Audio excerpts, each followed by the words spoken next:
Today we are talking about The Valley, Season 2, Episode 6, Behind Closed Pantry Doors.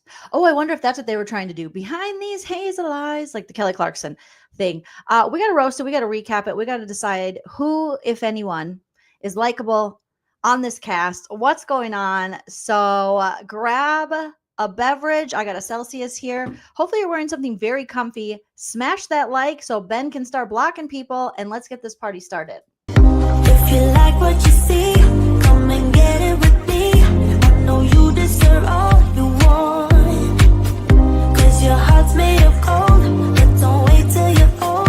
If you want it, I get you some.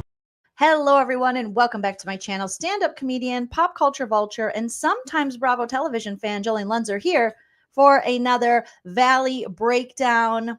No offense, all offense, but today we're specifically breaking down The Valley, Season 2, Episode 6, Behind Closed Pantry Doors, which definitely is a play on the Kelly Clarkson song, right? Behind these hazel eyes. Okay, stop it, Joleen. I can't stop it. If there's a Kelly Clarkson song, I'm going to sing it very, very poorly. All right, you guys. Welcome to everyone joining live. Make sure you smash that like.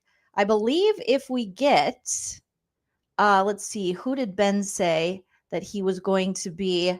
If we hit 100 likes, Ben, our blocking aficionado, is going to block Bear Chase. Oh, you're going to block, so Brittany, I think. Time for you to get blocked at 100 likes. That's who Ben is blocking. Ben, we hit those goals and Ben starts blocking. So hit that like if you haven't already. It's a free way to support the channel. It's a wonderful way to support. It lets the YouTube algorithm know that we're over here, and come join us. We always like new friends. Subscribe if you haven't already subscribed. And if you want to support the channel further than liking or subscribing, you can always send a super chat while we're live, or you can send a super thanks if you're on the replay crew. Thank you to those of you who have been doing that. I appreciate that. And if you're on the replay crew, make sure you put a disco ball emoji in the comment section so that I know you're part of the replay crew. You can also join my membership here on YouTube. I think Steven and I are doing a members only. Hopefully Jamie B will join us tomorrow. And I'll be sending out notifications for that very soon. Or you can join my Patreon, where also you get to join the members only live. So if my mods don't mind dropping links for those in the live chat, that would be amazing. But if you're looking for them, they're in the description of this video. All right. Now I want to hear from you guys. I want you guys to sound off in the live chat in the comment section. All your hopes, thoughts, dreams, and opinions when it comes to The Valley. This episode, if you watch Watch What Happens Live, which I did, then I watched the after show. I almost finished the after show. I think I have like 3 minutes left or something. And we're going to talk about it. And I was so serious, I took notes. And you guys know I don't take notes very often. There are times when I'll be a note taker, but I just haven't been feeling the notes. And let me show you. Note. No. That's how serious I feel about this episode. Episode 6, Behind Closed Pantry Doors. All right. Now, remember, everything I say today is true except for the parts that are false. So don't sue me. Allegedly. Everything is alleged and for entertainment purposes only. Also, I'm very opinionated. I'm going to have my opinions about this. That doesn't mean you have to have the same opinion. You can be like, I don't agree with that. Feel free to sound off, and we can just respectfully and maturely agree to disagree, like Tamra Judge, who I definitely model my behavior after. That's my opinion! I really hope no one's ever like, you know what, Joleen, you're very much like Tamra Judge. I'll be like,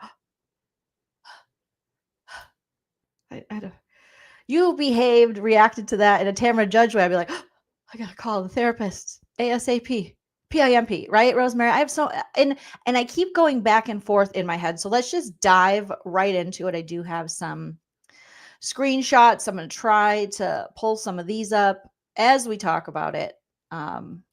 Let me just, I have 239 screenshots for this episode.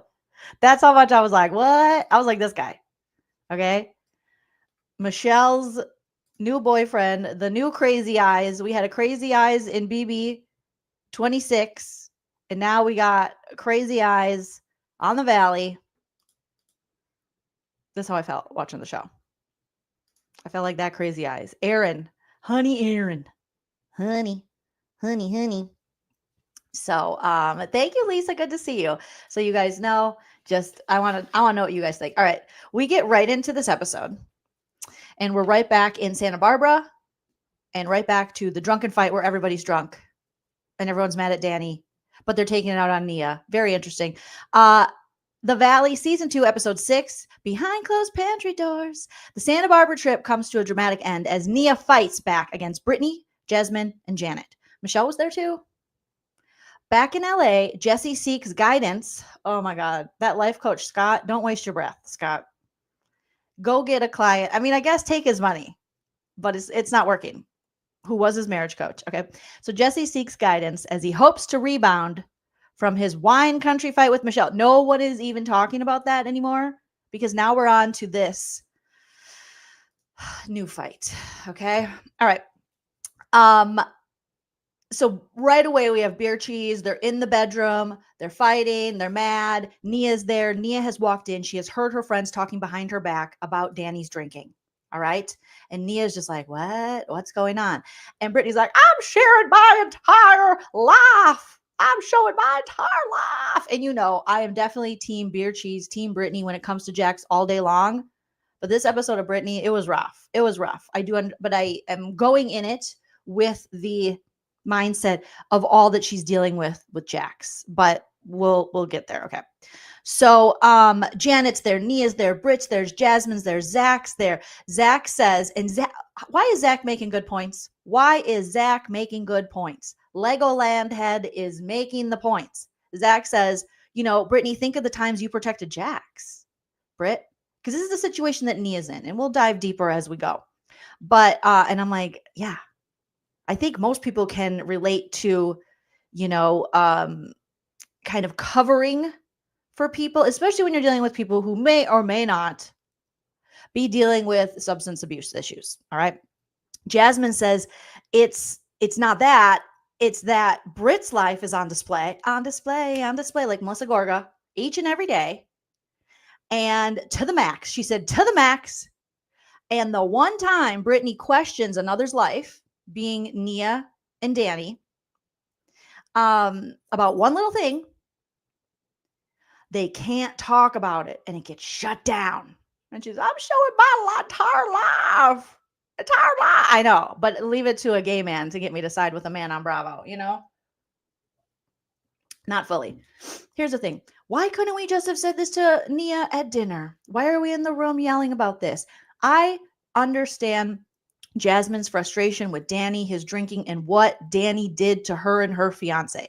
I thought Jasmine had a wonderful example saying, hey, if this had happened to one of the straight ladies, because I think that's true. And I think there's in this kind of, especially in this group, I will say, there is that kind of looking at like the one lesbian relationship being like, oh, okay, you know, the toxic straight men who are toxic, like a lot of these Bravo dudes are the ones that, you know, objectify or fetishize lesbians. And they're like, oh yeah, you know, and it's like, no, see, they like ladies. They want to stay away from you. Okay. They're not into that. They're not into you, but they make it like it's a joke. So when she made the point that if this had happened to one of the straight women, their allegedly straight husbands would be very upset. If one of the straight women if Danny would have done this to like Kristen or Janet, or I was going to say Nia, not Nia, because they're married, but still you need consent, Danny, or had he done this to, you know, Brittany, the other husbands would have freaked the F out. That would have been an issue. Having this guy in the friend group would have been an issue. Look how Jax can't drop that his wife, who he treated like shit and cheated on, had a relationship after, like a fling after they were separated with a man he kind of knew, with a hanger on in the group. Look at how he is letting that be the reason that he's a horrible person, that he does cocaine, that he's a bad father, that he's a bad husband. Because of that. So imagine if one of these guys would have sexually harassed or grabbed Brittany without her consent in a sexual way. Oh my God. They would be, Danny would have probably gotten punched. So the fact, I don't blame Jasmine for how she feels, because she's a legitimate I feel that Jasmine and her fiance, Melissa, have legitimate reason to be upset, to not want to be around Danny, to want to talk about it, to want to expose it. 100%. The only thing I don't like is that Nia is taking the hits for it. Wake Danny's drunk ass up. Wake him up and go, listen, sir, you drink too much and smoke too many blunts. Like, you just know. We can't trust how you, because you have shown us a pattern. This isn't just a one-time thing. We've seen a pattern of how you talk to people, how you treat your wife, and now how you sexually harass your friends. All right? When you're under the influence. You're not a big boy. You can't handle your liquor. It's pretty pathetic at your age. However, as an alcoholic, if you do one day admit, like, hey, I have a problem here, that makes sense, because only like drunks, alcohol, people who have the disease of alcoholism really behave this poorly under the influence. And I can say that as an alcoholic, because you take it to that point of no return. That point where it's not just, I see so many people online, there's so much chatter like, Danny's just having a good time. Well, he cannot have a good time at the expense of others. He can have a good time. No one's saying Danny can't drink. The problem is Danny doesn't know how to drink. The problem is alcohol and Danny don't go together. The problem is when Danny's under the influence, it affects and hurts other people. And so now it's time to be a big boy, even though he's a Polly Pocket, look in the mirror and say, maybe I got to clean this shit up. And if not for these women you're sexually harassing or people you're making feel uncomfortable, but for your wife, because you can tell, I don't care what, I know we learned so much about Nia and we'll get there as well. And I know that Nia is, feeling as though she has to protect her husband, of course. And it is also very common in, addict families to protect the disease, to protect the person with the disease, unfortunately, rather than call it out. But I understand where Nia's coming from. But Danny, to even put her in this situation when they already have so much stress for something so stupid as wanting to like get shitty wasted and black out is dumb. You're too old for this. There comes a point where you got to get it together. And on the after show, I will say, Danny mentioned that he's like, I don't have a problem with alcohol. When Nia has told me that now I'm paraphrasing, when Nia has told me that, like, hey, cool it down or something, I do. And then I won't drink for like a couple months. Sir, you know how many times I've heard that as an alcoholic? You know how many times I've heard that from other addicts? Well, I was able to go a couple months without drinking. That doesn't solve shit. That also doesn't mean you're not an addict just because you could stop doing something for a couple months, even a year. If when you do these things, it causes harm to you, to your family, to people around you, or you can't stop, those are definite signs that you're an alcoholic. And you might, even if you drink twice a year, but in those 2 times a year, you do shit that is so beyond, so ridiculous, so hurtful to others, and you can't, or you just can't control yourself or how much you drink, it's a problem. Like, it's not rocket science here. All right. But he will make an excuse. And I've seen it and how he tries to laugh it off, like, haha. And Nia even tells him, take this shit seriously. Take it seriously. How he does that. Or he lashes out like, no, I do not have a problem. Janet's the evil one. And we'll get to Janet as well. So, yes, no one likes drunk people touching them, even if they don't have a problem. But it seems like Danny, little Polly Pocket, when he drinks, he becomes a darker version of himself. Alcohol should not make you a worse version of yourself. If it does, look in the mirror. That's just common sense. Especially when you have a wife as great as Nia, a beautiful family.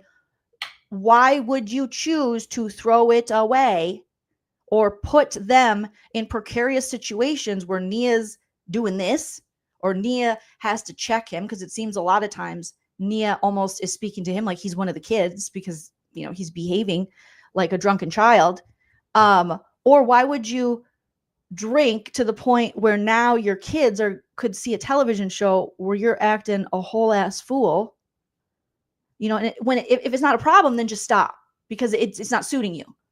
But if you can't stop, therein lies maybe the problem. It's just frustrating watching these shows over and over again. And you see these people who are well into their 40s, 50s, sometimes 60s. And they're like, it's not the alcohol. Well, that seems to be the defining factor. No one is saying you're an asshole when you're not drunk. Did you ever think of that, Danny? I mean, I might have a couple times, I'll be honest. But if no one is saying you're an asshole when you're not drunk, but when you are drunk, they're like, oh, Darkwing Duck Danny is out again. Maybe you should stop. Maybe you should stop. And a good point. Falling into walls is one thing. Falling into people is a whole other thing. Yes, William, great point. If someone has to clean your mess up, there's a problem. There is a problem. And when, we see Nia, I think they did like a montage. I don't know if it was in the episode or the after show of Nia seemingly getting, either it's a big coincidence or it's Nia getting Danny out of these drunken situations. Like, oh, our Uber's here. Oh, our nanny needs us. Oh, we got to go. Daniel, come on, Daniel. That's what you do with drunks. When I was first dating Hype Man Husband Shell, the last time I got blackout drunk was at my bestie's wedding. And to get me to leave the reception, he told me that there was kitties in the car. And I was like, kitties? And then I passed out in the car to get me out of a situation where was most likely going to devolve to something that shouldn't have happened at my friend's nice wedding, at her wonderful, reception. Like, go home, Joleen. But I didn't have the wherewithal, and being active in my addiction, I was just like, I wasn't even present. I was blacked out. And so I feel like she's having to do that with Danny. There's too many signs, guys. Too many signs. Oh my gosh. Okay. Let's go. Let's keep going. We're just in the first scene. Oh my gosh. So back to this fight, Zach makes a good point. Jasmine makes a good point. Nia makes a good point. Like, why couldn't you people have just told me this to my face? There's no reason her friend should be in a room talking shit on her about her husband's drinking, or the fact that she thinks, or they think she's hiding the drinking. And also, the irony is not lost on me. The irony and or hypocrisy that they are intoxicated while telling Nia. That's the thing. This group, nobody can tell Nia shit except for the people who are affected by Danny's drinking. You could argue the whole group is now affected because of how he has behaved and how he has behaved to Jasmine and Melissa, and that every woman in the group is now wondering, will I be next? But the way some of these people drink and carry on, the hypocrisy and or irony is not lost on me that they're all drunk while trying to give her a lesson in this. I'm just like, okay, can we maybe sober up before we decide to confront Nia, who literally, yes, might they try to like hide things, not want all their business out there? Might she be taking up for him? Maybe, but we'll get there as well. So then, Nia's trying to understand what's happening. I don't think true friends would do this to me. And I'll side with Nia. I don't think true friends, but also you're on a reality show. And this is how true friends on a reality show, unfortunately, operate. Janet tells Nia that tonight when you were asked about Daniel, you were like, he's sleeping. He's tired. He's taking a nap. Everything's fine. Nia says no, because he is exhausted. And yes, he was drunk. Now, interesting choice of words. If we're going to play semantics, her saying he was drunk. He currently is drunk and passed out in your bed with his shoes on that I'm sure you've taken off by now. They call her out that she didn't say that at the table. Well, then why didn't you just say, we think Danny's drunk? And don't you think, however they were feeling, like Nia, they could have just asked at the table, Nia, are you pretending that Danny isn't drunk? Because he's not here at the table because he's tired. He's here at the table because he's shit-faced and he got to the winery and he needed to catch up, he said, with everyone, even though he's a 40-plus-year-old man. But it's ridiculous. And so then they call her out. Jasmine tells her to be more honest. Nia argues, can someone not be both? Can someone not be drunk and tired? Yes, they can. But I think their point was they wanted her to say he was drunk. Well, then tell her at the table that's what you want. This is just, it's too much. Jasmine says she can't let it go because she's dealt with Dark Side Danny before. Darkwing Duck Danny has reared his little head. He climbed up on a chair to touch her leg. Okay. He brought a ladder to grab Melissa's ass, allegedly. All right. So she's not okay. Jasmine has got it in for Danny because of his behavior. Now, I don't blame Jasmine, but again, Danny's crimes are not Nia's crimes, and if Nia is your friend, pull her aside, talk to her, and, there has been an apology. Sure. However, that doesn't mean that when they see him get to the point of blackout drunk that they're not going to be, because since the apology and since we've seen him last season, that dark side Danny come out in Big Bear, and we've seen it now this season, that doesn't mean the behavior's changed. And I think Jason makes that point in the after show. So there can be all the apologies, but a drunk person's going to keep just apologizing, or they'll get to the point where they don't apologize anymore until they quit drinking. That doesn't change. His apology doesn't change his behavior when he's under the influence. It doesn't change the amount he drinks. It doesn't change his lack of control to the substance. So I think a lot of people want to play this off because they don't like Janet. They might not like Jasmine. They really like Nia. I really like Nia too in this show. She's a sweetie, wipe the CD. But I think you let behaviors like Danny's Polly Pockets go for long enough, they get bigger and bigger and bigger, and boom, we got another Jax on our hands. Boom, we got another Jesse on our hands. Boom, you got another Sandoval. Like, you got to call this shit out. The guy's acting ridiculous under the influence. And if he's not changing the amount in which he drinks and he's still getting wasted, how do they know that they can feel safe in their friend group? I don't think that's a lot to ask for the women. I think women, we've just put up with so much for so long. We're like, oh, that's not really that bad. I mean, what do you say? Get your daddy a drink, grab your leg, and grab your fiance's ass. I mean, could have been worse. He didn't Harvey Weinstein you. He didn't Diddy you. I think maybe to even just process being able to watch the show, I see a lot of people just kind of dismissing it. Like, the guy was just drunk. That is going to only lead to worse things. And that alone, what he did to me, is bad enough for me to be like, I'm done with this dude. It's gross. I don't like it. I don't want to deal with it. Now, had he apologized and been like, I'm not going to get drunk like that, or I'm going to quit drinking, or recognize that, then I think, there's always, change. I would be a hypocrite to say you can't go from being a drunk and change and want to be a better person and behave better, because that's what I strive to do every day in sobriety. However, he's not changing. He's drinking just as much, if not more. So it's not ridiculous to me for these women not to feel comfortable with him. But I wish they would call him up, wake his ass up. Polly Pocket, climb down out of bed, come down on the ladder. I got to tell you something, or wait till the next day. Anyways, talk about how she didn't say it at the table. Jasmine can't let it go. She's seen a dark side Danny. Nia says, so Brittany, have you had moments when you were like Jax's whatever? Like, kind of like, Brittany, haven't you had moments where you stuck up for Jax? Brittany's like, of course. Jasmine says, it's not the action, it's the disappointment and disrespect from a friend. So again, Danny's behavior is falling on Nia because she's the only competent adult who can have a conversation, because he's face down, ass up, drunk in a bed in Santa Barbara, because instead of enjoying the trip with his wife away from the kids and his friends, he prioritized binging and drinking as much booze as he could until he literally passed out. Okay.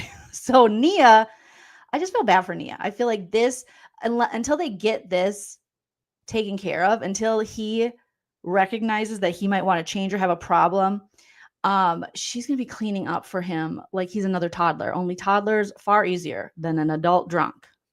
Oh my gosh. So Jasmine says those feelings just don't go away overnight, and they don't. You can have someone's apology. You can say, yep, but that doesn't mean that feeling of what they did to you. You learn that in recovery too. You can apologize, you can make your amends, but that doesn't mean that that person has to forgive you, that relationship will be mended, that you'll be able to go forward. That they don't owe you any of that. Your behavior may have changed your dynamic and the way that person feels about you for the rest of your life and the rest of their life. And that's the reality. So when you're truly like taking accountability, you can't just be like, well, I apologize. No. And I hear these dudes say this all the time. People can go, okay, yes, fine, I accept your apology, but that doesn't mean they got to be your bestie. That doesn't mean they have to let their guard down with you anymore. That doesn't mean they can't ever, call out this behavior when they see you headed that way again. That's not how it works, but I digress. Okay. Danny enters the room. He is like, I know that feeling of being passed out, waking up. Like, what's going on, guys? What you guys doing? You guys just get to have a good time? You guys, what are you doing? And Nia's like, it's about me and you? What? Are you serious? Can a guy have a good time? Poor Nia has been attacked. They're getting upset at her, calling her a fake, and because she's a beauty queen and all that stuff. And Danny's just like, "What's up, guys? What's up? What's up, players?" And we're like, "No, it's bad." With who? Who's fighting? Not me.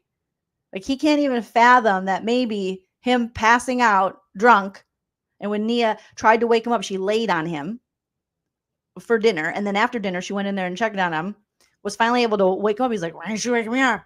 You said you would, Nia." She tried, dude. You were drunk. You were like super drunk, ridiculously drunk. Ay. Oh no, I don't think all my things transferred over. Anyways, I just thought it was hilarious. So what's up, guys? What's going on? Where the party at? You're like, yeah, Danny's doing his best acting. Huh? Me? Are you sure? Are you guys sure that you're talking about me? Because I'm pretty great. And Nia's like, no, I'm very sure that we are in fact talking about you. He's like, oh, that's weird. Are you what?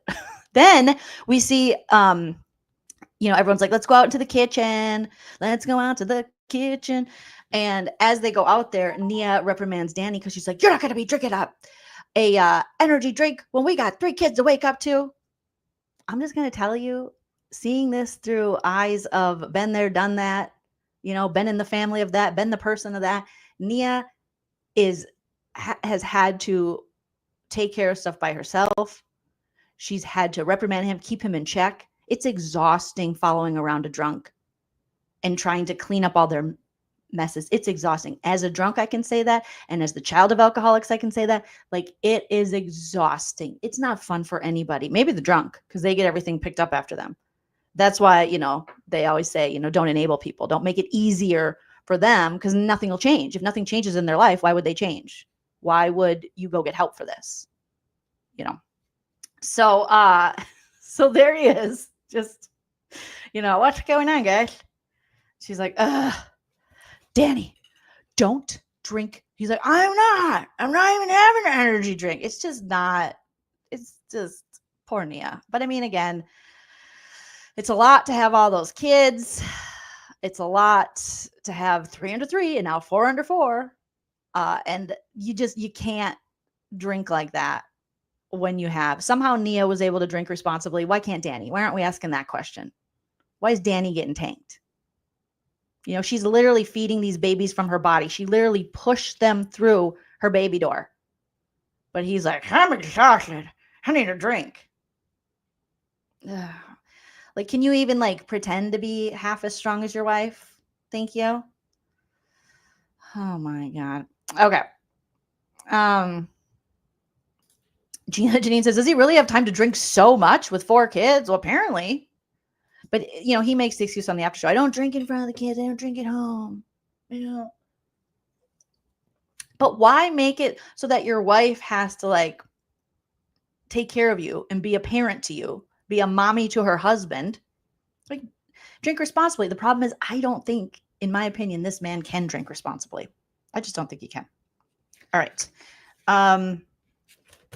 So after she reprimands him, and he's like, I'm not drinking. I don't even know what he was drinking. I'm just on an energy drink. Again.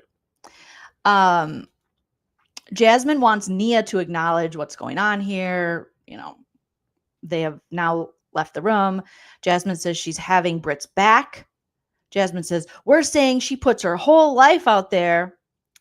Every dot to the tip to the toe, because Jasmine's drunk. So she's like, every dot to the tip to the toe. Other people don't do it. Danny says, this is pointed at me. And again, Danny is gobsmacked. So after the kitchen and the energy drink comment, Nia goes to the bedroom with Danny and she's crying and she wants to explain. She's like, let me tell you what happened, Danny. And she just sounds exhausted. This isn't her first rodeo having to freaking explain to this man, what's going on, having to answer for him. I guarantee it. If she could speak freely, I'm sure, my opinion, she'd be like, I'm tired of this. Okay, I already got kids at home. I need you to be responsible. I need you to man the fuck up. Okay, you being in here, you acting a fool, you harassing our friends, it's making it hard for me. And now this is our paycheck on the show, and you're making it hard for me. And Danny's like, what? That's why she tells him not to laugh. Take it seriously. Don't dismiss it. Hear what I'm saying. Hear what they're saying. She wants him to change the behavior, but I don't think she's ready to say, oh, he has a problem, and that's okay. That's okay. And so as she's explaining, immediately he selfishly, which again, another sign of a good addict, make it about yourself. He says, why do you keep saying I had too much to drink? I had the same as everyone else at the winery and less. Well, he's not making any sense because he's drunk. Second of all, no, they were leaving in the Sprinter van and you were chugging wine like shots in college, dude. No, you drank more than everyone. Then you got home or back to the house. You closed yourself in the pantry and you took whatever Janet said. Chug-a-lug, chug-a-lug, took 1, 2, 3 glugs, chugs, clugs off of the bottle of tequila. And then he admitted on the after show, I think, that he also chugged a White Claw. That's not normal drinking behavior for a married father of 3 in his 40s. This is not. Let's just be honest. Maybe growing up in Minnesota, I thought that was normal behavior. Growing up in the Midwest, I was like, oh, yeah, come on. Everyone's dad falls asleep on the counter, right? No? Okay. But it's just, so he's like, it's about me. And Nia says, Daniel, you were feeling good. So own it. It is what it is. Because she wants him to take ownership and accountability. She doesn't want to have to deal with this shit. She doesn't want to have to hide this, take up for this man. She is busy. And Daniel snaps back. So is everybody. But listen, Daniel, do you want to be everybody? You want to be like Jax? Do you want to be like these idiots when they're drunk? You shouldn't. So then Janet's telling Brittany, Melissa, and Michelle and Jasmine about Danny's pantry shots. Oh my God. Dun, dun, dun. We got the pantry shot. Janet's like, I saw something that has changed me forever. Chug-a-look, make me want to holler, hidey-ho. Burns, you tell me, don't you know? Yes, Cammy, chug-a-look, 2, 3, 4. Okay. So, she's like, I saw him in the pantry drinking warm tequila, like warm. Shut the door. He didn't think anyone was watching. I felt like I was seeing something I shouldn't see. And they're like, oh, so then they all discuss how they know Danny has a drinking problem. They all discuss Danny's drinking problem. Then Janet is like, I used to date a guy who was a drunk. And I'm like, this isn't really helping. But I guess she's calling from her experience. But she's like, yeah, he reminds me, I had an ex that had a really bad drinking problem. Meanwhile, Nia is still crying in the room to Danny. She says, she's kind of explained their relationship. Like, we're a team. We protect each other. She tells him, I don't want hugs right now. Nia is very therapized. Like, the way Nia speaks, it's like, oh yeah, she's been to therapy. When she says she's been to therapy, she's been to therapy.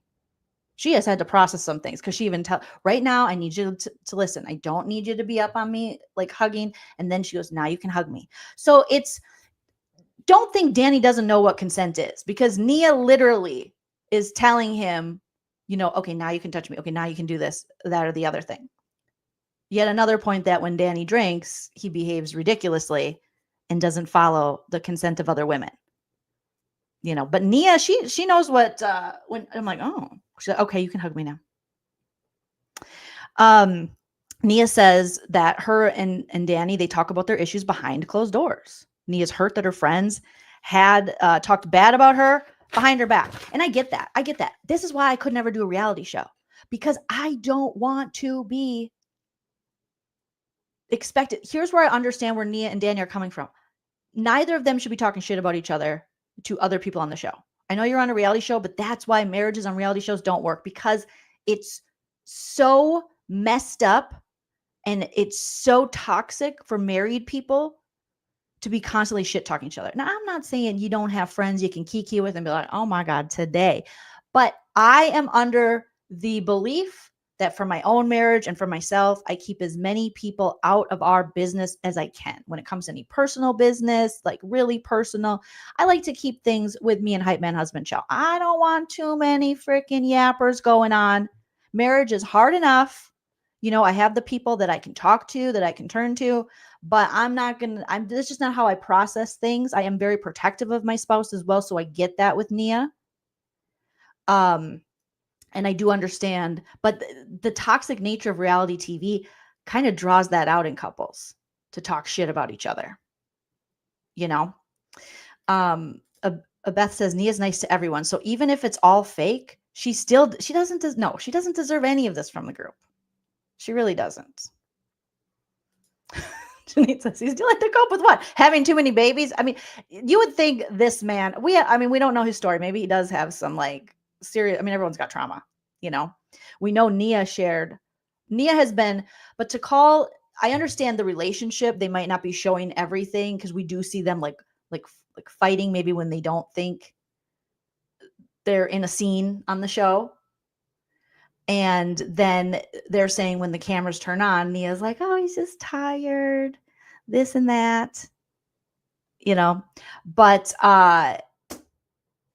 so I can see in that sense, but that they would see that maybe they're trying to, you know, play as though their marriage is better than it is. However, Nia she shared so much with her postpartum and depression journey, which I think was very important for season 1 and very important for women to see someone like Nia, someone who appears to have it all together, just thus proving and disproving all of the, you know, stereotypes of like, you can have it all. No, it is très difficile what women go through. Just on hormones alone, you add a baby to that, extra hormones, all the things, like postpartum depression is real. Nia opening up about that was amazing that she was able to be that vulnerable on television, because I can't imagine that is easy to do, to be that vulnerable, open, and emotional. And now she's opening up about her childhood. So she's not a fake, but she has been trained by the pageant world to kind of, you know, gloss over, put glitter and sprinkles on the bad parts, for sure. For sure.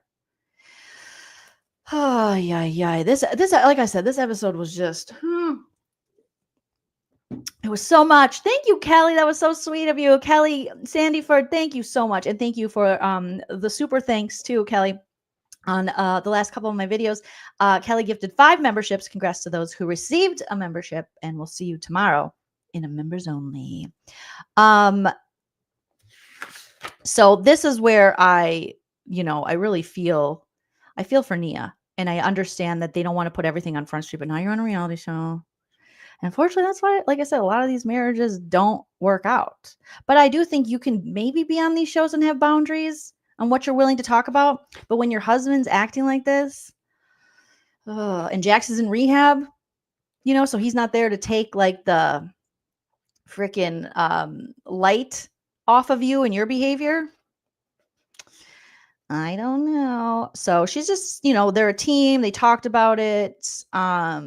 Hurt feelings. I don't blame her for having hurt feelings that her friends were all in the room like, oh my God, key. Then there's the next morning, everyone's packing. And then these cowards want to leave before seeing Nia. I understand wanting to leave before seeing Danny. But Nia, and they're like, we'll sneak you out, Britt. And I think some of them tried to sneak out. And Nia's like, where did everyone go? It's like, she's listened to all your bullshit. You know, and they're like, well, she has opinions on other people's relationship. Yeah, on Jax, because he sucks. He's the worst dude in the world. I mean, seriously, she's not wrong. You guys literally use her as like your comfort blanket. Like, come here, Nia. I need her energy, her presence. And then you judge her for that same energy. That's what's shitty. So there were so many conflicts I have within this episode. Everyone's packing up to leave. And then back in LA, guys. Now we're back in LA. Thank you, New Moon Rising, for being a member for 2 months. You're awesome. You said Joleen rocks. No, you rock, New Moon Rising. Thank you so much. We're back in LA. And you guys, Sheena's on the scene.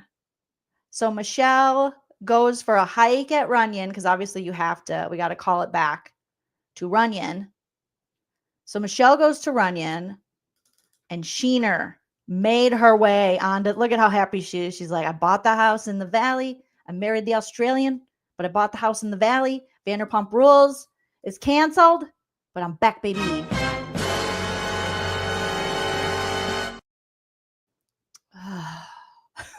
This is happening, isn't it? Lala, Brock, Sheena, shitty Tom Schwartz. They're going to take over. This show does not need them. They not like us. They not like us. They not like us. Here we are.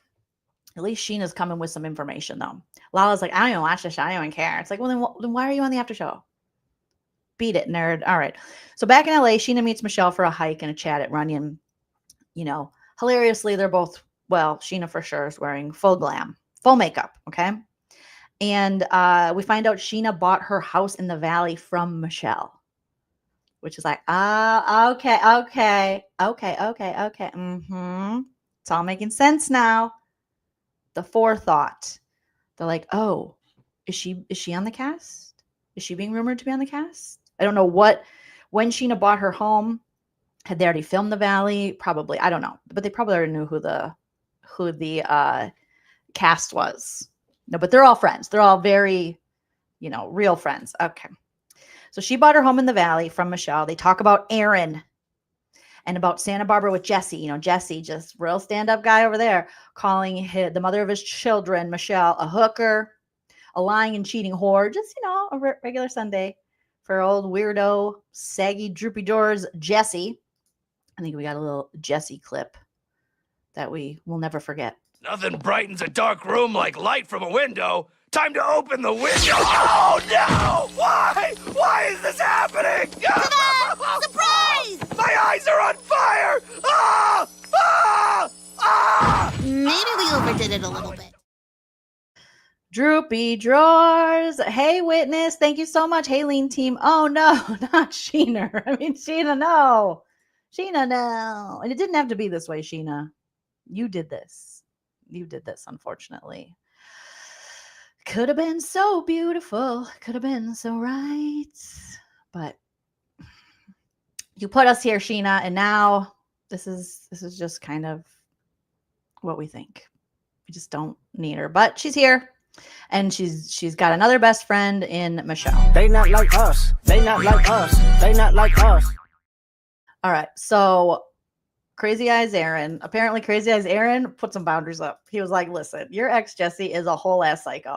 And I love you allegedly. And I love your daughter allegedly. And I am in this. I want to be in this for the long run. But as long as you got that psycho, I might need to take a little break. So Michelle is explaining this to Sheena. And Sheena's like, oh my God, you've never seemed happy before him.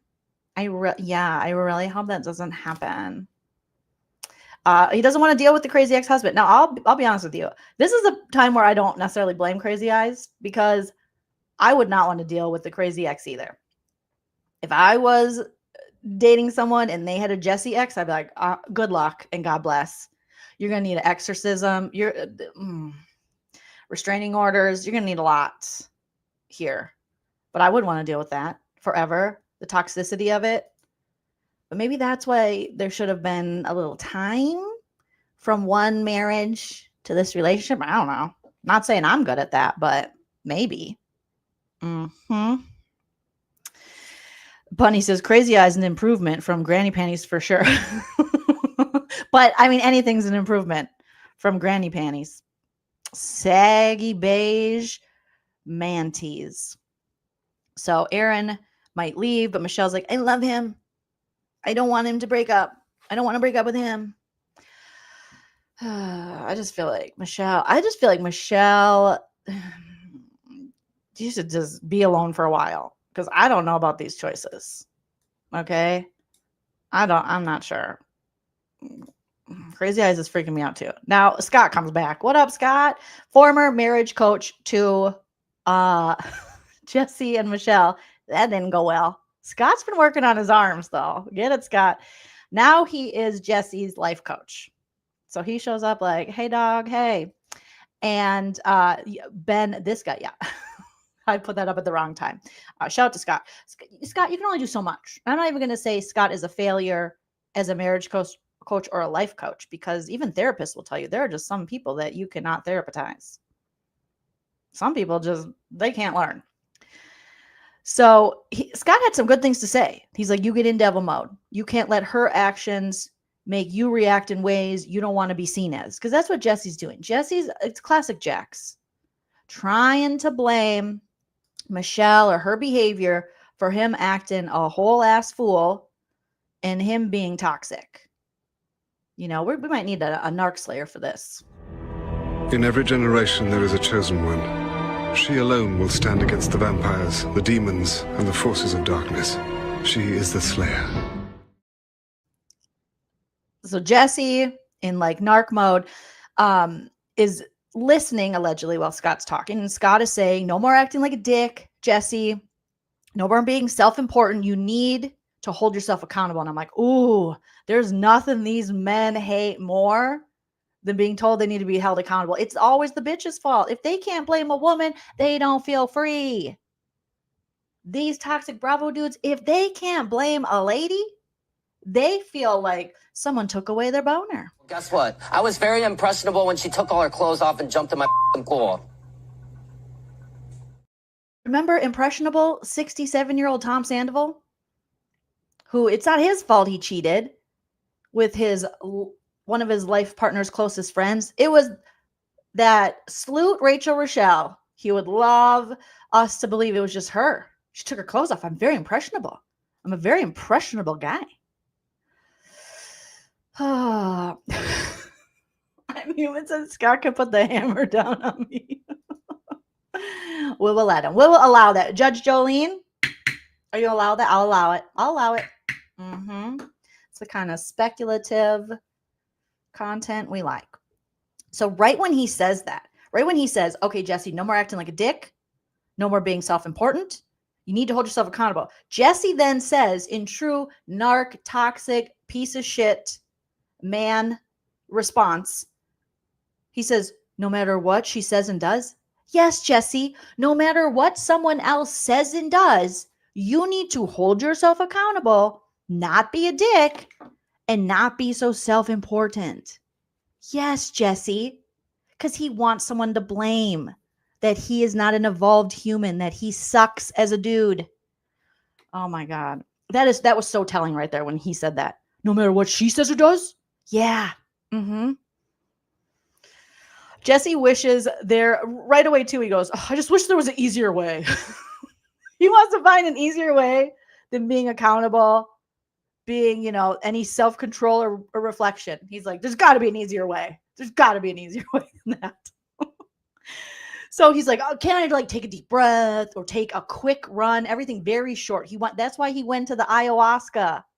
Anytime you see Jake Paul's doing ayahuasca, that should tell you everything you need to know about ayahuasca. It's the dudes that want the quick fix. They don't really want to get help. They don't really want to change. They don't really want to hold themselves accountable. They're like, come on, I'm going to barf, shit myself, and see some stuff, and I'll be cured. And that's what Jesse did last season, the ayahuasca. And now he's like, God, it didn't work, bro. Oh, my God. So he can't do a deep breath or a run on the beach. Well, what can I do? And then Scott suggests, maybe you can scream into this pillow. And for a moment, as Jesse grabbed a pillow from outside and put it over his face to scream in, I bet Scott was contemplating holding that pillow for him. Just securely, tightly, allegedly holding the pillow. You know what I mean? Holding that pillow in place and just going like, how long can you hold your breath? Like under, like a little game, like a little fun game, comedy, satire, just kidding. Bunny says, Jesse wants a shortcut like ayahuasca. Yep. And quick fixes. That scream in the pillow had me gagged. Irene said, yeah, heaven forbid Jesse do any actual work. Michelle, Brian, I think this life coach makes a super good living off of cis white male. I think so too. all the cis. Yeah, he was like, ah! It was like the Tom Sandoval. I used to have a clip of that. I wonder if I still do, where he was like, on the ground. He was like, flailing around, doing like scream. Sir, you can't control your dick. All right, you're an asshole who only thinks of himself and can't control his dick and wants to blame women for all of his problems while also taking their money. Pay your mom back, Tom. Pay your mom back. So there's not enough screaming or laying on the ground doing screamo therapy that can help or solve that kind of thing. You know, I am human said. The My Pillow guy definitely gave him that pillow. Then so we had the screaming. All right. Then we go and we check out Luke and Kristen's new house. Okay. They've rented a home. It's a 3-bedroom, 2-bath in the valley. It has a nice pool. It has a big pool. First, the edit is making it out that Luke is leaps and bounds better than all the other guys on the show. I'm waiting for that scene where he's running around crying and yelling in his underpants to make my final judgment. But Kristen's like, I'm thirsty and I'm this. And, you know, he brought her when they were still, I think, in Santa Barbara, these little snackies. But I like their little rental house. I think it's really nice. They have Jasmine over. They're having beers by the pool, you know, because why not talk about someone's drinking problem while drinking, everybody? And ultimately, they jump in the pool, and they did a cool little edit with, let me see if I can find it. I took one of my 200 plus screenshots of them talking about this. They all then put their swimsuits on and jumped in the pool. And they had like the very 70s, almost Palm Springsy, little bit mid-century modern Valley logo. And we saw a little bit of the house. You know, they painted the fireplace. Luke, because he actually knows how to do stuff, is going to change out the lights. But they're all like, so hot. The valley, so hot. So let me pull up this little screenshot of them jumping in the pool. Let's see. I think I have it here. Where'd you go? Oh, is this the one with the valley?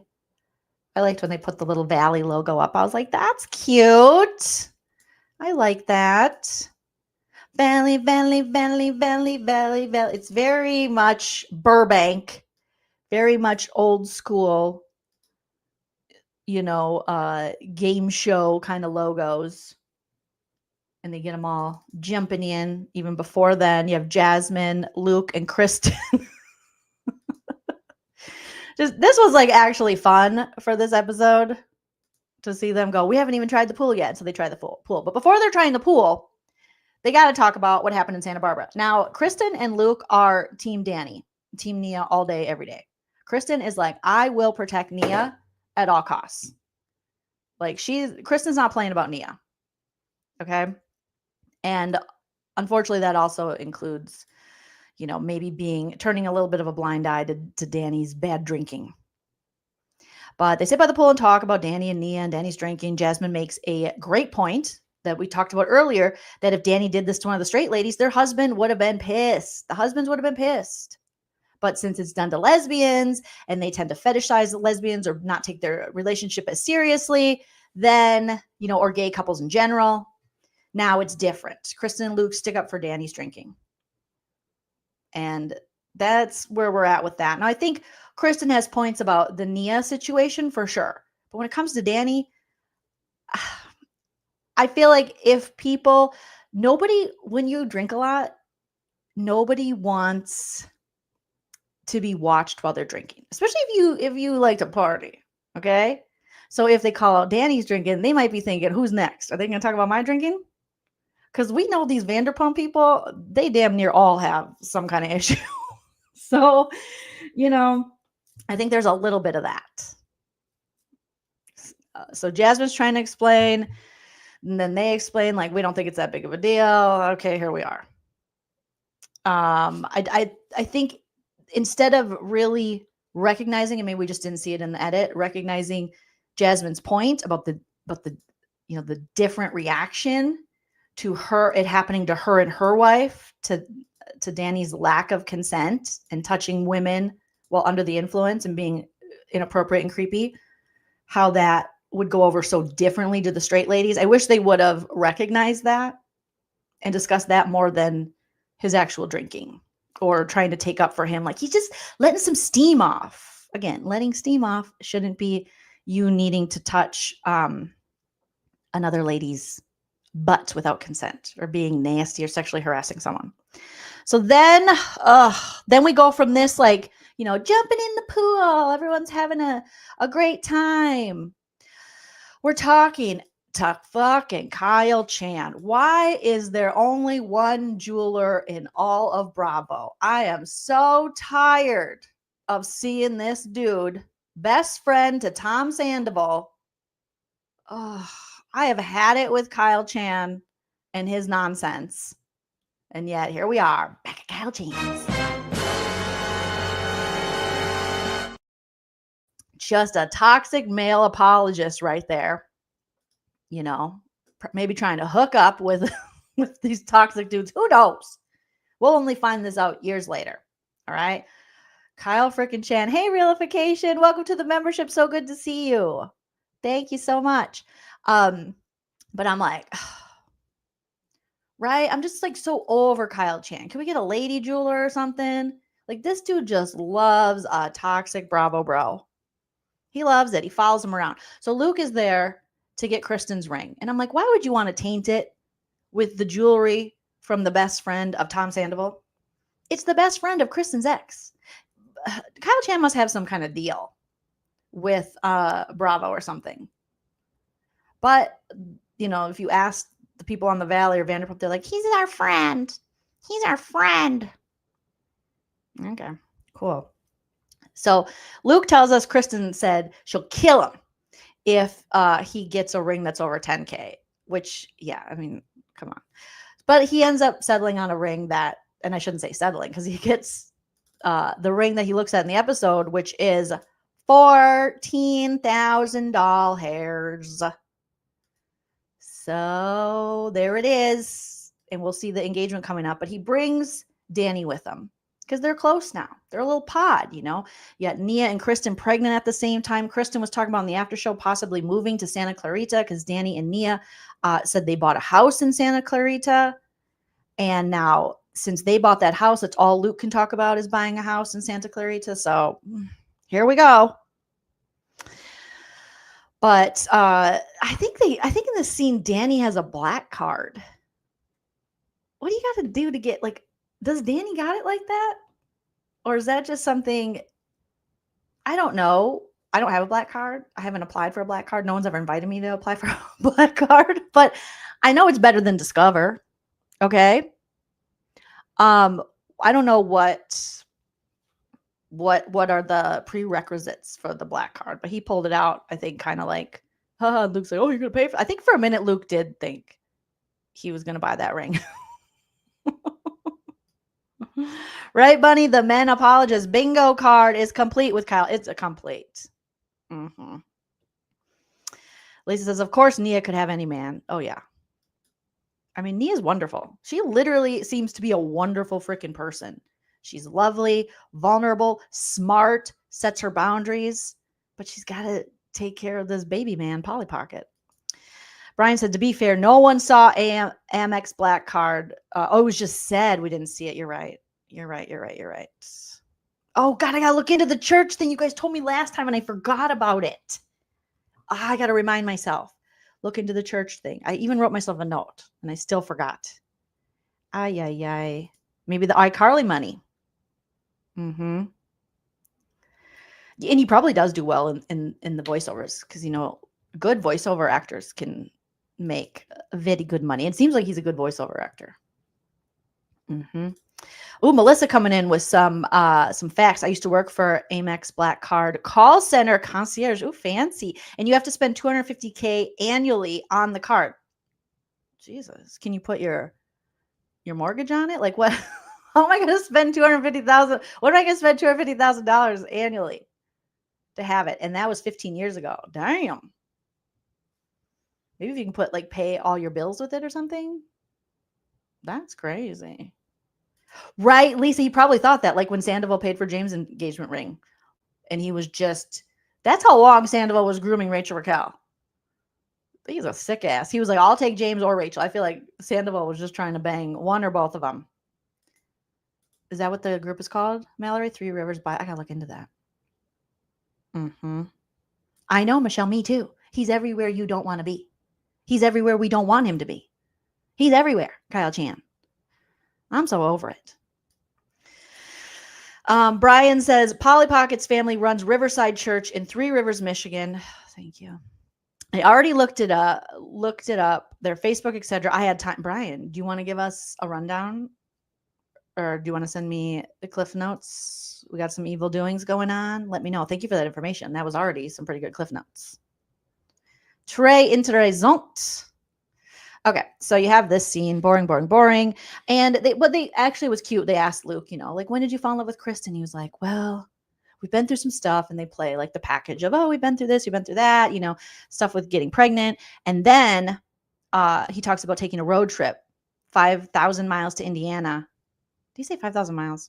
Anyways, to Indiana with 4 dogs in tow. Yeah, that's a lot. And then he knew, if I can go to Indiana with her in a car with 4 dogs, we can take over the world. Then we have Jesse, back to Jesse, because you can't have a good thing for too long. You can't have a nice story about a man appreciating Kristen before we go right back to Jesse's yelling in the pillow ass. And he's with Isabella, and Isabella is literally so adorable and cute. And I love that she's opinionated. She's adorable. But unfortunately, it comes with this dude. Michelle calls Isabella lost a key or something, like a toy, and it was in the refrigerator. And she's like, I found your key. So she calls on FaceTime to the iPad that Isabella's using. And, Jesse talks about how he hopes him and Michelle can work out their issues. He thinks it'll work itself out. Bro, it ain't working itself out. You're a crazy person. And that's an insult to actual crazy people. I don't mean crazy like, anything with you're just literally the devil. And I just laughed when he was like, I think it'll work itself out. No, you are trying to terrorize her. Then Brittany is hosting a dinner for the girls. Okay. And this takes us to, the last scene of the episode. Brittany's hosting a dinner for the girls at her rental house. And I will say, Brittany's rental house, I love it so much more than her farm fresh house with Jax, whatever his name is. I'm already forgetting about Jax. And that's how it should be. We should just let him go off into, the rehab woods, only to never be seen again. Because their farm fresh house is ugly. No offense, all offense, but it is. They probably tore down a very beautiful home, like an older valley home, to put up a McMansion with farm doors. Now, this house had some character. I think it was like ranch style. I like she should try to buy the rental, because no one wants that coochie couchy McMansion farmhouse that they're living in. I wouldn't. It looks cheap. And it's not. That's the irony, is it's too expensive than it should be. Okay. So she's having a dinner. Let me see if I have any dinner photos of the ladies. And she's got Chef Gino over there. And she's like, ooh, me likey Chef Gino. Brittany is hiring this chef for this girls' dinner where they can talk to Nia about the Santa Barbara thing. And she's like, it's Chef Gino. I love Chef Gino. He's the best. Oh, he looks good and he cooks. I'm like, yeah, okay, Britt. So Chef Gino's there, and they all sit down for dinner. And then Britt apologizes right away. And she's like, I just want to say I'm sorry. Nia walks in looking like a damn vision. Everyone else, Nia's like, I didn't know this was my funeral. Everyone's wearing black except for her and Kristen. So very telling. Everyone's wearing black or white except for her and Kristen. And Kristen walks in like, what's up, bitches? Just very doty. What's up, dumb bitches? Let's go. And Brittany apologizes. Like, I'm sorry. I never meant to hurt your feelings. So I thought I would have a dinner over here with hot ass Chef Gino. He's amazing. And we even got a vegetarian for Kristen. There you go, Kristen. I like this house. I really like this house. It's so cute. It's got character, something her other house doesn't have. And her other house has Jax. So I would like all his energy. Ew, gross. No, thank you. Why is this little thing there? I don't want that there. Get out of here. Okay, let's try this again. Okay, so they're sitting around the table to eat. So Brittany immediately apologizes. And Nia starts crying. She's like, I've been thinking about this all week. Like, this has really weighed on her mind. She's like, I thought you guys were my friends. You guys went behind my back. This is too much. Then Jasmine apologizes and explains why she got triggered. Nia explains, like, you know, you guys, because they're, you know, even Michelle chimes in about this perfection kind of perception that they have of her, where she's trying to make everything look like it's perfect. And she's like, well, let me share, since you guys are thinking that I'm like, you know, kind of being fake and not sharing about what's really happening. Let me share about my past. And Nia opens up. I don't think we've ever heard this before. About what she went through as a child to explain this perfection perception of who she is. She wants to explain where she comes from so that her friends will understand her more and know that she's not doing this to be like an asshole. She's not doing this to make anyone feel worse about their relationship. These are her coping mechanisms. This is how she became the way she is from her own experience and her own trauma, and how she's chosen to be a positive person and take a positive perspective. And her therapist has told her, like, you had to be that way to survive. Now, there is a point where you can have toxic positivity and things, but the way Nia was opening up about being homeless as a kid, having to, like, you know, she's lived in her car as a child.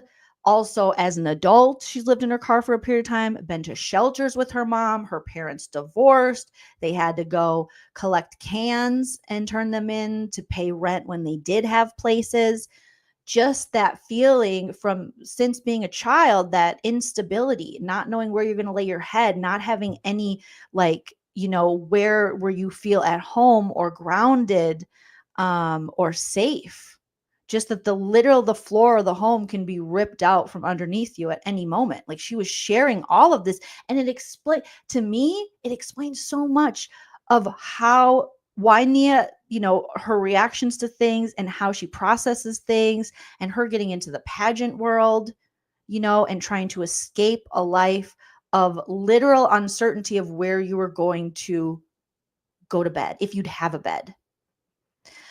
So to me, it explained a lot. Thank you, Realification, for the super chat. Realification says, I finally catch a live stream. Yay, my membership shows expired on May 5th, 2025. Don't worry about it, Realification. You are so kind, generous, all the good things. You do not have to worry about any of that. I've been a member since almost, right? You were one of my longest members ever. First month you offered them. Now I have to start my month count. No, I know that. See, that's where YouTube screws it up, because then it starts your count when you leave comments, and also for which little crown emojis you get next to your name. That's some bullshit, YouTube. That's stupid. But thank you, Realification. It's always good to see you. We appreciate you. So she's explaining this and she's sharing, and it's like, it's very moving. It's very heartbreaking. And the lady's reaction at first, it's like, okay, yeah, oh my gosh. You know, because they're talking about the Danny situation and the drunk situation, and whether she's hiding, you know, his drinking, or she's not sharing things. But then she shares this really big thing about her life. And then Janet explains why she had a reaction, and they're calling him Daniel, but I call him Polly Pocket or Danny, why she had a reaction to Daniel's drinking, and tells the story of Danny's pantry drinking. So then Janet's like, well, okay, sorry about the homelessness as a child and stuff, but I did see your husband in the pantry drinking tequila. Horrible time to bring this up. This should have already been something you talked to her about, I feel like. Not right after she says something like that. She should have already known this, you know. And I know people disagree with me, but I do understand why Janet felt uncomfortable. If this man is behaving badly and then literally secret closet drinking, she doesn't want to be a part of that, Because if you catch people doing that thing that they're trying to hide or that they're not ready to admit that they do or have a problem with, they are going to turn on you. They are going to use you as a scapegoat. Now, in not Janet's defense, she does make it pretty easy to make her the scapegoat. And some of the things she does, you're like, that was a little too much, But so when she brought that up, and then she tells a story, of him drinking from the warm tequila bottle. And Janet then invites Nia, you can talk to us if you have an issue, or if Danny's having issues with drinking, because Janet Caperna, was in a relationship for years with someone who had drug and alcohol problems. And Nia's like, I'm sorry, what?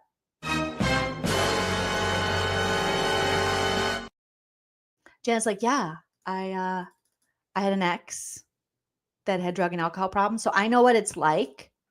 And Janet's like, okay, or Nia's like, okay, first of all, that seems, so you're calling my husband an addict now? Nia was not happy. She was like, oh, no. That seems a little much. Like you've already, again, Nia having to answer for Danny. Is Janet wrong that he's a drunk? In my opinion, no. But again, approaching it like this, maybe not the best move. I mean, none of this is really a helpful best move. But Janet thinks, she was tearing up during Nia's story and stuff, but Janet thinks, oh, I just shared something vulnerable about myself, about being in a relationship with someone who had drug and alcohol problem. Yeah, but she was talking about being a kid. Like, yes, yours is valid, but she was talking about being a kid and being homeless and why she is wanting to take her, kind of she can fix her family, and why she does put out that positive attitude even in the face of adversity, because she's faced the ultimate adversity and she feels so blessed and grateful to be in the position she's in now, because she knows what it's like to literally have nothing, and the shame she felt in having her job when she was sleeping in the parking lot of her job, and them come out and say, you can't be sleeping here, you got to leave. And the shame, I mean, I can't imagine the shame that you oh God, it's a lot. So when Janet's like, anyways, back to Danny's drinking problem, so I feel like Nia sharing that was less about Danny and his drinking problem, but was more about her and more about how she shows herself to the world and how she looks at life. And then it just went right back to, but Danny's a drunk. And so maybe wrong timing, definitely wrong timing. So Nia's like, oh, no. We're not going to be doing that. Just because I'm not ready to sit here and go, my husband. And plus she said, there is this, again, we talk about this on this channel all the time, but functioning alcoholics, which if Danny is an alcoholic, he'd be considered a functioning alcoholic. Alcoholics who can, somewhat maintain their family, go to work, there's always, there's always dysfunction within alcoholism, but it's not the kind of alcoholics we see on TV growing up, or like the cliched stereotypical, you have to be in the gutter and you have to be arrested and you have to, alcoholism is a spectrum as well. There's all different kinds of addicts, and some addicts can keep jobs, some addicts can't, some addicts steal, some addicts don't, but it always affects their life in some way, but maybe not on what others would think is as severe as this other way. So I think her bringing up her ex and his drug and alcohol problem, immediately Nia hears drugs. She's like, Danny doesn't do drugs. What are you saying? He's not they don't think people, there's not a lot of education, or there's not a lot of talk about functioning addiction in general, or functioning alcoholics. So that's why a lot of people go, oh, he can get up and go to work in the morning. He can do this, you know, he's not an addict. It's like, but you still can be an addict and still go to work. So that's a whole other conversation. But I think that hit on to Nia, like, no, because she's thinking, oh, your ex is like freaking jaxtaylor, just like snorting lines and having sex with randos and yelling at you, you know, and like throwing coffee tables at you. And Nia's like, no, there are other levels to this. Cassandra says, and Janet bragging about taking over her parents' primary bedroom, 2 totally different worlds. Did she say that? I thought that was like that sounds like a Stassi thing. Early Stassi would take over her parents' primary bedroom. Right? Chris says, I work with yes, there are tons of I was a functioning alcoholic. My mom was a functioning alcoholic. Like, we exist. We're out there. And our you know, addiction isn't any less serious than anyone else. And, you know what I'm saying. So Realification says, Nia told a different story about her homelessness on a podcast from 10 years ago. I'll find the link. I'd be interested to see what the differences are. I know it. I watched Janet. I don't know if I've seen the fandom hate someone as much as they are hating Janet. I will say Janet has things where I'm like, oh, no, thank you. And some of it does come off a little performative at times. But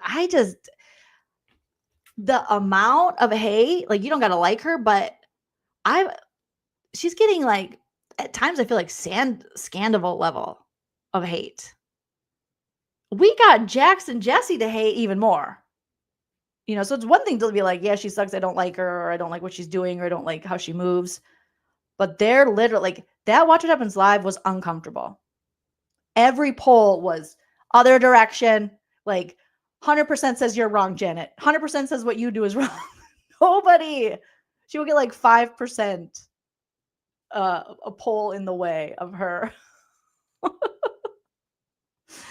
Oh, it's crazy. Dreadful Ruby says, Nia has to toe the line, even if she does think he has a problem. Yeah, Sheena still gets crap about exposing. That's true. Shay's addiction. I personally think it's unfair to expect. Yes. I feel like this always happens with the women of Bravo. There are bigger stakes. There are bigger expectations put on the women. And even in this case, with Danny's drinking and bad behavior, Nia is facing the brunt of it. Why? Why didn't you invite Danny out so you can call his ass out about his drinking and bad behavior? I understand that Jasmine might feel a little, you know, depending on how close her friendship was with Nia, she might feel a little betrayed if excuses are being made for Danny's bad behavior. But it seems like Nia wasn't making excuses for Danny's behavior. Looking at it now, and she did want him to right his wrong. But it feels like they can't get to Danny, so they're going to take it out on Nia. It's just something that's really weird about it. And Andy shading, yeah, the 5%, he was like, are those the Capernos watching? Capernos or whatever. Like, the misogyny is, let's not be, the internalized and the straight up misogyny is real in this fandom. With the amount of, like, Janet sucks on some shit that she's doing for sure. But she has not gotten to the level of this much hate. Does she trigger people in, like, they know a Janet? Like, what is happening? There's times when she annoys the shit out of me too. So I don't know. We'll see what ends up happening with this. It could be like a Stassi situation where in the early season, Stassi got a lot of, you know, the fans were like, oh, I can't stand Stassi. And then she ended up, you know, kind of coming around to a different. The fans then were like, we love her. And I don't know. We'll see. Oh my gosh. Yeah. Women of Bravo. You're damned if you do, damned if you don't. So I hope it does. What I do like about Janet is that she does upset these men. I want women on the shows that upset these men. I don't want women that all women that make excuses for them. I don't want all women they feel safe being pieces of shit with. I do want a chick that scares them. So the more they're like, we hate Janet, the more I'm like, I'm going to pull up a little bit for Janet. When she's wrong, she's wrong. But I'm not going to hate her like I hate these toxic dudes that have been earning this for, you know, season after season. So Nia thinks Janet's so off base. She's like, you're so off base with this. But then they all at the end pinky promise to go to each other first if they have, you know, go to each other directly if they have issues. and not talk behind each other's backs. It's like, yeah, probably should have just done that in the first place with Nia. Nia thinks Janet is assuming the worst of her and Danny and is not being a good friend. Jasmine speaks up. Once Nia is gone, Nia leaves. She's like, okay, I'm out of here. And they think she's still being very defensive. And then Jasmine gives us more information that not only was at Halloween, was Danny drunk, sexually harassing her and her fiance, but he also was kicked out of Jax's twice. I mean, how drunk do you have to be to get kicked out of a cokehead's bar? For real, though. Like, one of the worst dudes to exist in these shows hopped up on coke. You get kicked out of his bar? I mean, yeah, to be pretty bad. And Jasmine also goes, and he showed up, he didn't even have a costume on Halloween. So, and he was kicked out twice. Not once, twice. Twice from a cokehead's bar. Bertrace, you better be pretty bad. Pretty bad. Okay. Then Jasmine says she's going to talk to Danny. Yes, talk to Danny. All right. Nia is not his keeper. That's his wife. Who knows what she's dealing with at home too, with him and his addiction. And like Dreadful Ruby says, it's a fine line with calling someone's addiction out, because they might be like, oh shit. Just look at, Sheena and Shay and all the things. So then Nia gets home and she talks to Danny. And then she's telling Danny again, like, take this shit seriously. He's in bed. He's kind of laughing when she tells him, he's trying to poo-poo the fact that Janet was saying at the dinner that he has, that she knows about being around someone with an addiction because she had an ex at a drug and alcohol. He's like, me. Yes, Danny, you, Danny, take this seriously, because your wife now has had to answer for you multiple times. So she's like, don't laugh. So I love that she was holding him accountable, saying, you need to take this seriously. You need not to laugh. And he's like, it's so silly because I'm Danny Bucco. I'm the Bucco. And it's like, bro, oh my God. Then Jan is telling Jason about the dinner. And Jason's like, yeah, he needs to get it together. He needs to know his limit. And Janet's like, yeah, I just think he might have a problem, blah, blah, blah. And then Jason says, I need to talk to Danny about getting to a blackout level and hurting people. And I'm like, yes, Jason, go talk to him. You go have a conversation with him and say, listen, buddy, ready? Now, I know Jason's not like the kind of, I mean, I guess he's assertive, but I would like him to be like, listen, bro, what you did to Jasmine and her fiance, that can never happen again. You need to clean yourself up, because if that happens again, you're done, son. You're out of the group. We're done with you. Over. You cannot make these women feel uncomfortable because you don't know how to handle your liquor. Call his ass out. Man to man. Again, we talked about this before. Men need to be called out by other men because men want the approval of men. That's just how it is. They're not going to, it's not the same coming from women, because so quickly, Danny will just be like, fucking Janet's a troublemaker. She's a bitch. She's, this, that. But when a man who you want the approval from, one of your buddies calls you out, totally different. So men need to be calling out men, because it doesn't work when we do it. We got to do it all the time, but it doesn't work. Toxic men like that, they are looking for the approval of their bros. And if their bros are shaming them for it, they might be like, oh shit, I got to look at that. Because clearly, look at, even Danny's wife doesn't love the way he's behaving or drinking. And still he's like, he's not going to give it up. Ultimately Danny would have to come to that on his own. You found it, realification. How did you do that? Yes, remember, for 48 months. Yay, didn't start you over. Yeah, Jason, yell at him the way you did that, right? Come on, Jason, you got to buck up. You can't just yell at the gays. You got to yell at the straights too. Equal opportunity yelling. Liz Loring High says, I am about to watch the episode, and based on some of the socials, I need to come here and breathe some real air. Come here. This is the therapy after these episodes. Krista said, I had one of my husband's guy friends take him out to dinner to let my husband know that he has a problem with me. My husband said, you can call her yourself if you have a problem. Oh, your husband's like, talk to her. Cammie, oh, I'm so sorry. We became homeless after a crazy alcohol-fueled homeless guy burnt on. Oh my gosh, I'm so sorry. I'm so sorry, Michelle. There goes those pinky promises they're not going to hold on to. Hey, Elizabeth and the replay crew, just watching the episode now. Jolene, they need to give us there needs to be a Kyle Chan warning before we get this male apologist who happens to sell shitty jewelry.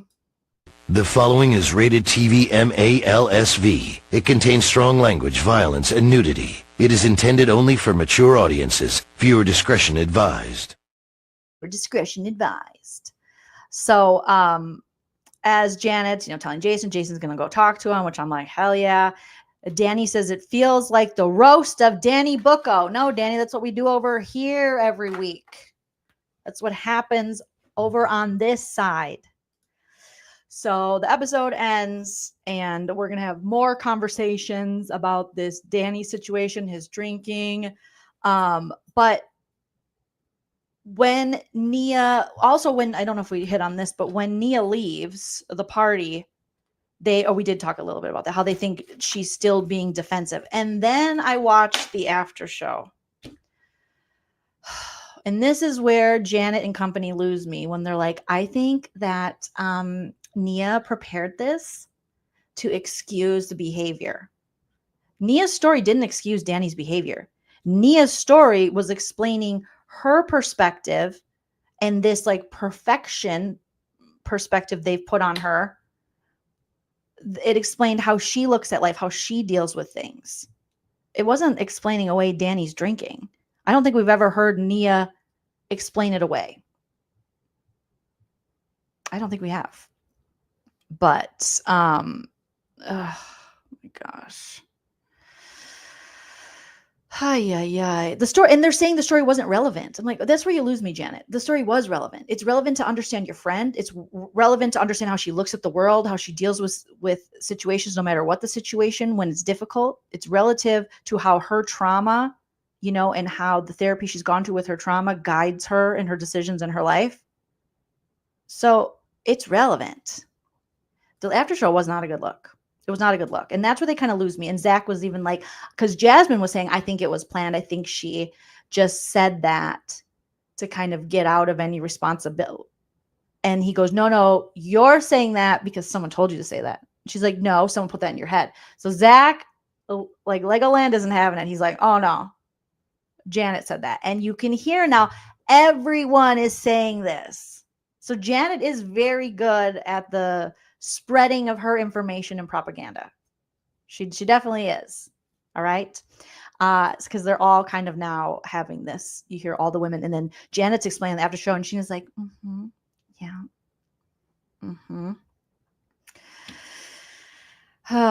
So I don't think Nia was using this as an excuse. I think when they called her out as acting like everything's perfect or that she's not sharing her whole life, she's like, I am, and here's more about my life. So I think Nia did that with good intention. And even if she thought about talking about it before, that doesn't make her wrong for bringing that up. And it didn't feel like one of those situations we see in Bravo where people are making excuses through their trauma to get them out of accountability. She's like, no, I'm just sharing this so you understand me better. And that's what friends do. That's what we all do. That's what you do with good girlfriends is you share your past experiences. You share the way you look at life, your past traumas. Maybe you bond over that because it helps, that stuff in a lot of ways, and how we process it shapes how we look at the world going forward. But Taylor, you just noticed my pending PhD. Yes. So it was hard to hear them on the after show. I'm like, ugh. Krista says Nia was literally saying this. Yes, she's like, this is my behavior. Nia's just saying, don't make me answer for my husband all the time. Because I'm not going to go against my husband because he's my husband. And, we they talked about this on the after show, and it's something that I do understand.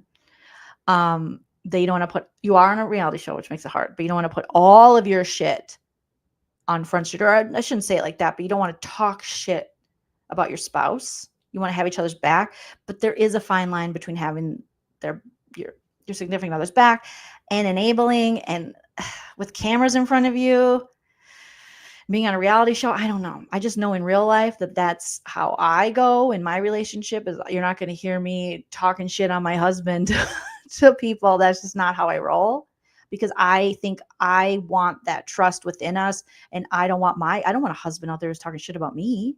Like, that's not my partner. That's not my life partner. If they're going to, I want you to tell that stuff to me. Now, obviously, couples are going to you have your friend that you can open up about issues or things. But I just find that it's better to be a little more careful, in my experience, who you're sharing that information with, because not everyone is going to have the best intentions with your information. Not everyone is, allowed or should feel as though they deserve that kind of information. Now, it's hard for Nia because, again, she's on a reality show, so I don't know. Yeah, unfortunately, yes, unfortunately, our past can affect our present. And I thought it was awesome that she shared that. I think it's beautiful. And I think Nia has probably obviously shared that story before, because she is in the pageant world, and that probably was a big story within her pageant career, getting to where she did, because like Kristen said, it is inspiring. It's inspiring. So I don't know. You want to have your spouse's back. And I understand she's not going to just be like, yeah, Danny's a dirty drunk, And last episode, I think I was a little more ready, to be like, okay, yeah, maybe they are pretending to be this perfect relationship. But now, since they've explained, I get where Nia's coming from. And I also get Nia's going to fight for her marriage. Nia's going to fight for her relationship. On the after show, they were talking about how they've been to couples therapy, group therapy, individual therapy. They've worked through the October incident. And I think that's wonderful, but I think there's the overlying issue is Danny's drinking and how he behaves when he's drinking, and how much of a liability he becomes, and what he puts on his family now. And he needs to think, as a family man, as a father of now soon to be 4, and as a married man, that his actions, his drunken behavior, they have consequences. And unfortunately, if you don't check yourself and get it together, it's going to have consequences on your wife and your kids. It's already having consequences on your wife. So why put her through that stress? It's so stupid, especially if it's just for dumb alcohol. And if you, in fact, do not have a disease and you're not addicted, then you should be able to stop easily. And you should not even want to do it. But he doesn't want to stop. He wants to stop for a couple months. That leads me down the road that it's more than he wants. He's very protective over being able to drink. And that, to me, that's very telling. When you can literally see that it's affecting your life, your spouse, your situation, your friend group negatively, then just stop doing it. Now, the only way you wouldn't stop doing it, or you couldn't, is because you're an alcoholic. So I don't know. What the hell do I know? I'm just a weird lady comedian out here spouting my opinions on these shows. But I did understand when, Nia, coming from the place she did and the trauma she did, and coming from a broken home and no home and being homeless, to now wanting to fight hard so that her children don't go through it, so that she doesn't deal with, homelessness anymore, so that she is, that her roots are strong. I think she's doing the right things, but ultimately, until Danny is willing to recognize that this is an issue that's causing ridiculous amounts of trouble and stop it, there's nothing Nia can do other than, leave him, or, get a intervention type thing going. But I don't see that happening, because I don't think she's ready to talk about or admit that there might be more to it. So yes, 200 likes, you guys. We got 256 watching. Hit that like if you don't mind. All right, I'm going to go into the chat and see what you guys are talking about. Yeah, Nia is a Miss USA. Like, she's the real deal. Dreadful says, I I, at the very least, would have a firm stance on his drinking. You don't get to harass friends, then come to heavily drink. It's just that simple to me. Yeah, it's simple to me too. Once you cross that line and you've shown that you cannot react like a civilized human being, and you put other people in harm, like Jason said, or you become a liability, then it's not just fun. He's just getting blown off some steam. No, dude. He's grabbing asses, touching people, and making people feel weird, and yelling at his own wife and Big Bear, acting like an asshole. And I see what Nia's doing. She's trying to bail him out of situations, save him from himself, and it's exhausting. Elizabeth says, I can't help but wonder where he got the verbiage and behavior. Child in Hollywood, it's always a bit triggering. Yeah. There's trauma that comes with that. Michelle says, maybe, but that kind of church confesses a wrong, and surrendering or sacrificing is almost group kink. Oh, are we talking about Danny's family church? Krista says, Danny has to take the first step, and hopefully that happens. I hope so too. Cassandra says, I think it was irresponsible and nasty of Janet and Jasmine to call Danny an alcoholic on national television. Not their place or role. I don't know. Once Danny crossed the line with Jasmine and touching her and her wife, gloves are off. I'd call him a drunk. You touch me, you touch my spouse, you touch someone I love, go get some help, drunk. And that's from an alcoholic. I don't think we have to have these kind of, once someone invades your, like bypasses your consent and someone does that to you, I'm not protecting you from yourself. It's unhealthy. That's my opinion, but I understand what you're saying, because there is, I think a lot of people feel like you shouldn't be. And I think there are times for sure when you shouldn't just be going around calling everyone an alcoholic or labeling them. But when you behave like something like that, like you behave like a drunken alcoholic predator, if someone calls you that, that's just my opinion. Ben says 50 likes and Jeff Probst. Oh, not Survivor host Jeff Probst. Dunzo. Max says, Joleen, I do want more for Nia and her children. So you do know, and our caring community. Oh, thanks, Mac. That's sweet of you. I do. I want the most. Nia deserves the world. She deserves the best. I hate coming from the experience of having to hide someone's addiction, and coming from the experience of having to hide my addiction, and coming from the experience of making others have to clean up my mess and stuff. I hurt for Nia that I see her going through stuff like that. And I don't want her to have that on her plate. I do understand she wants to keep her family together, and you definitely can. But Danny has to choose sobriety. Danny has to choose his family and Nia over alcohol. Brian says, moving to Santa Clarita just relocates a problem. Yep, doesn't solve it, but it does make it more likely Polly Pocket could get a DUI. You've got to drive everywhere. It's 25 miles or 25 minutes, they said. Mm-hmm. Danny was on Dan Schneider Nickelodeon shows. Was iCarly one of those? See, I don't know a ton about Danny's background, but holy shit. Oh my God. Oh my gosh. Red Wolf says, hopefully Danny will see these episodes in real. I hope so too. You don't got to be like this, Danny. Dreadful says, Danny does seem to be humble or have a healthy outlook on Hollywood front. Like he seems content on the D list. Or does he? I don't know. Cassandra says, I totally agree, but then she should have never accepted his apology. I think you can accept the apology and still not forget about the behavior, or not when you see. My only thing is, I understand what you're saying, Cassandra. It makes total sense. My only thing is that if then you see him getting to the point of intoxication where you saw him that time, it can be really triggering for any woman who's dealt with being sexually harassed by someone who's under the influence, or someone in general. You know what I mean?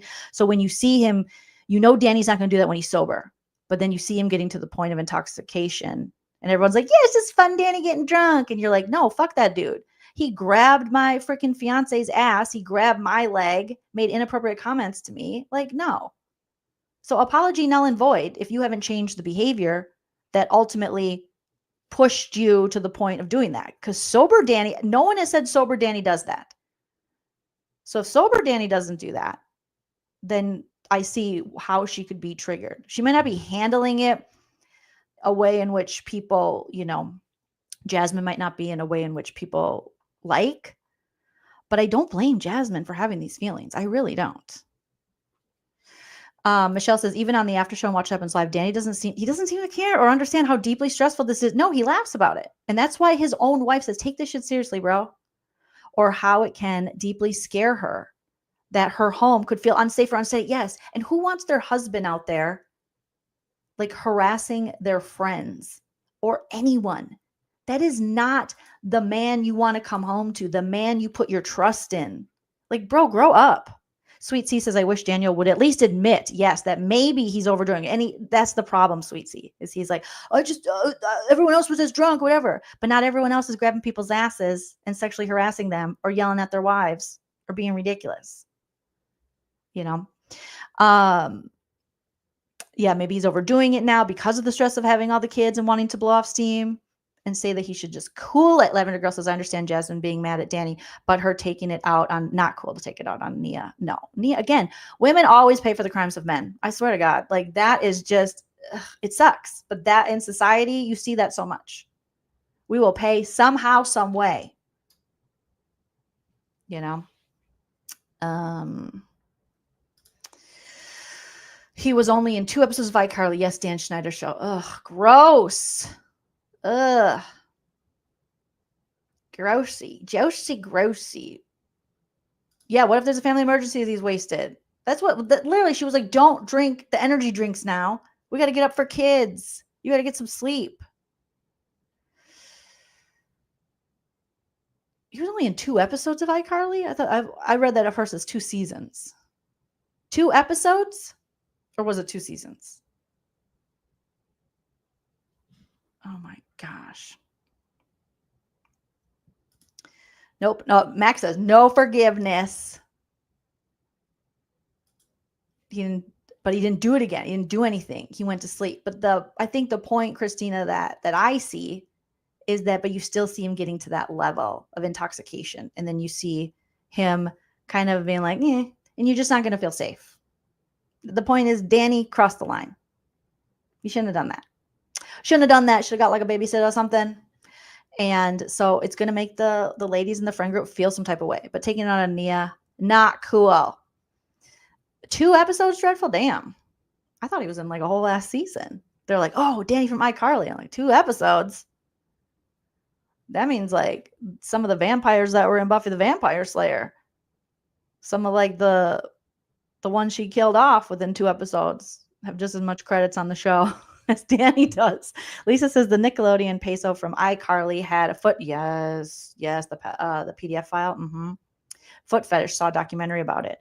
Pretty sure he was exposed to people who either treat him or other. Well, as a child actor, I mean, I'm sure. From managers to agents to network people to directors to producers. Who knows? They're all pervs. Well, I mean, there's some that aren't pervs, but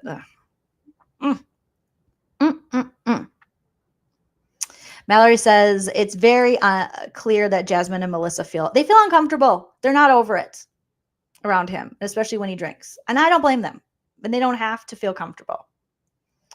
Nia stated on the 3rd episode, I usually hire help if I leave Danny alone with the kids by himself. Oh, I remember that. So Nia is alone and is fine, but Polly Pocket needs a babysitter. Again, always higher expectations on women and on mothers. I think Jimmy Kimmel one of the shows did a whole bit about that, how they would interview moms, like on the street interviews, and they'd interview dads. They interviewed the dad, like, who's the kid's teacher? And I'm not saying every dad is like this, but it's not all dads, but it's always a dad. You know what I mean? So they were like, who's the kid's teacher? What's this one's birthday? What's this one's favorite this? And the dads are like, what's this one's school name? Because it's that work. There's a name for it, that extra load. That sounds bad. That is put on women and mothers as caretakers more so than it is on fathers, dads, men, of moms, knowing, all having to know or being expected to know all these things where dads get passes. Again, not all dads, but it's more common for the expectations to be higher on the mom, right? Yes, stanza love. Yeah, hitting on your friends, very Sandoval coded, very dirty, very gross, yucky, especially when you're married and they're lesbians. They literally don't want your ween, bro. Mallory says, my dad has never known how to spell my middle name. Laughing my off. It's Nicole, not that hard. That's the thing. I guarantee it. You ask my dad the same questions as my mom about me and my brother. My mom is going to score 100%, and my dad is going to get a couple wrong. Or my mom, she won't get any wrong. Mental labor. Yeah, there's extra mental labor that's put on women, expected of women, even women who don't have children. A lot of women in, marriages and things, there's this extra load. That's why that's why they're trying to change like language and, check dudes when they're like, I'm babysitting my kids. You can't babysit your own kids. They're your kids. You take care of them. You're not the babysitter. You're the dad, just like the mom. You never hear a mom go, I got to babysit my kids. But you hear dads say that shit. You're like, babysit your kids. They're not strangers. They're literally from your loins, sir. You're not babysitting the kids. So there's like little things like that. That's very different, the expectations. Graphics. We see each other. It drives me nuts when dad says, yeah, they're baby. You're parenting. That's called parenting. He does seem high maintenance. Yeah. There's parts in which he's humble for coming up in it, but there's parts where he's high maintenance too. Like, so do fathers ever meet or talk to? I'm sure some do.